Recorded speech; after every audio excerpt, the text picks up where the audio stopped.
माननीय राज्यपाल जी के अभिभाषण के ऊपर आपने मुझे बोलने का मौका दिया, मैं आपका आभार प्रकट करता हूं।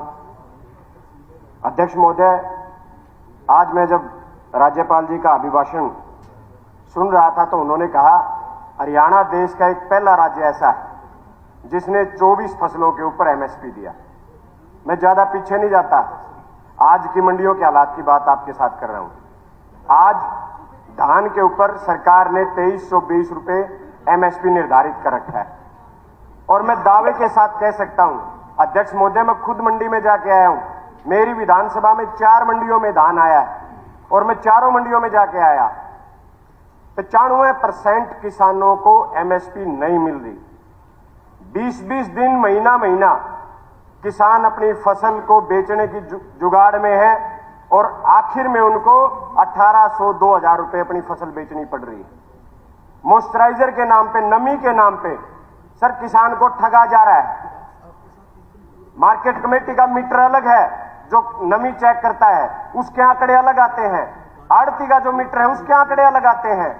खुद जो मीटर जो है, जो मशीनें जो नमी चेक कर रही हैं, आपस में एक मशीन का मेल नहीं खाता और नमी के नाम के ऊपर किसान को इस तरीके से ठगा जा रहा है। जब किसान एमएसपी के ऊपर धान बेचता है तो कहते हैं मिलर नहीं है, परचेजर नहीं है, लेकिन वही किसान अगर उस फसल को 1800-2000 बेचता है तो मिलर भी उपलब्ध हो जाता है और परचेजर भी आ जाता है।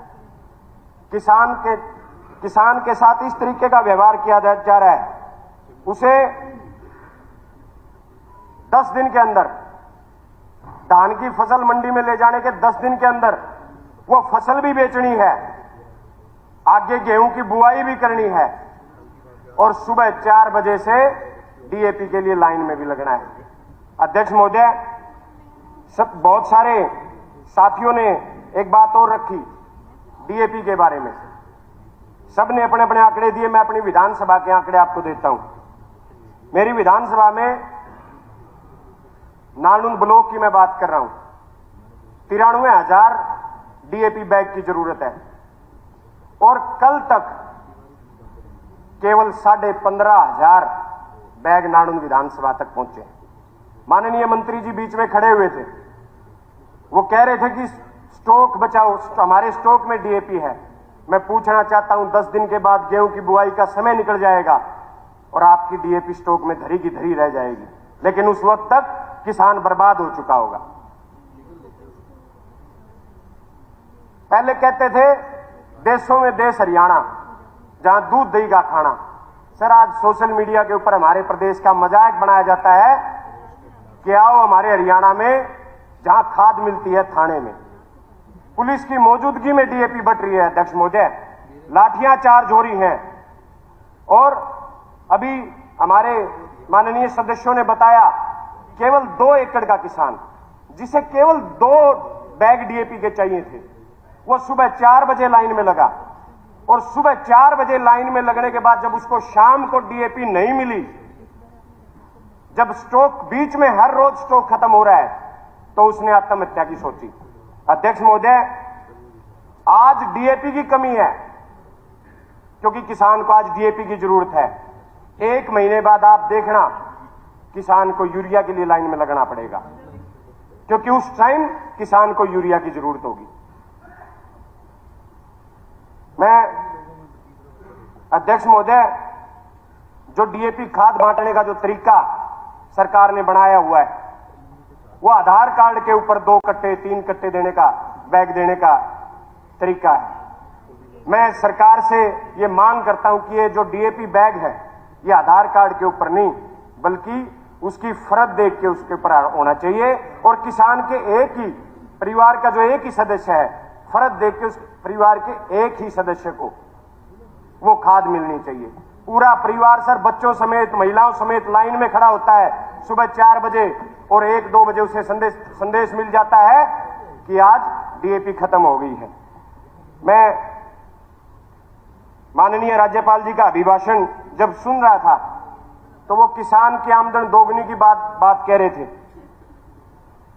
लेकिन आज जो हालात हैं, आज एक पराली एक ऐसा मुद्दा बना दिया, पराली के ऊपर किसान को इस तरीके से पेश किया जा रहा है कि जैसे पूरे के पूरे देश में प्रदूषण का जिम्मेवार केवल किसान है। पराली का जो काम है वो केवल 10 दिन का काम है अध्यक्ष महोदय। 365 दिन फैक्ट्रियां चलती हैं, व्हीकल चलते हैं, लेकिन पूरे साल के प्रदूषण के लिए मात्र उन 10 दिन के लिए किसान को जिम्मेदार ठहरा दिया जाता है।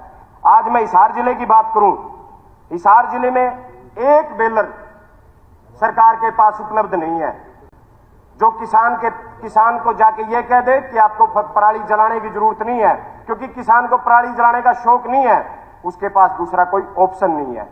1000 रुपए सरकार ने जो घोषणा की थी पराली की जो नहीं जलाएगा उसको मिलेगी, आज तक पिछली 2022 और 23 की वो पेमेंट अभी बकाया पड़ी है सर किसानों की। अध्यक्ष महोदय, सरकार नहीं चाहती कि किसान खेती करे, पराली जलाना तो मजबूरी है। सरकार लेके आई कि इसको डीकंपोजर के जरिए पराली को कंपोज किया जा सकता है, लेकिन अगर हम उस पराली को कंपोज करने जाएं तो 1 महीने का समय लगेगा। डीकंपोजर के जरिए अगर उस पराली को कंपोज करने में लगे, किसान के पास मात्र 10 दिन का समय होता है अगली फसल की बुआई के लिए। तो मैं आपसे, आपके माध्यम से मैं माननीय मुख्यमंत्री जी और सरकार से प्रार्थना करता हूं कि किसान को पराली के ऊपर ऐसा विलन ना बनाया जाए, बल्कि पराली के समाधान निकाले जाएं। सर, आज मेरे नालनू हल्के की मैं बता रहा हूं आपको, पराली जलाने के ऊपर पहले जुर्माना लगाया गया।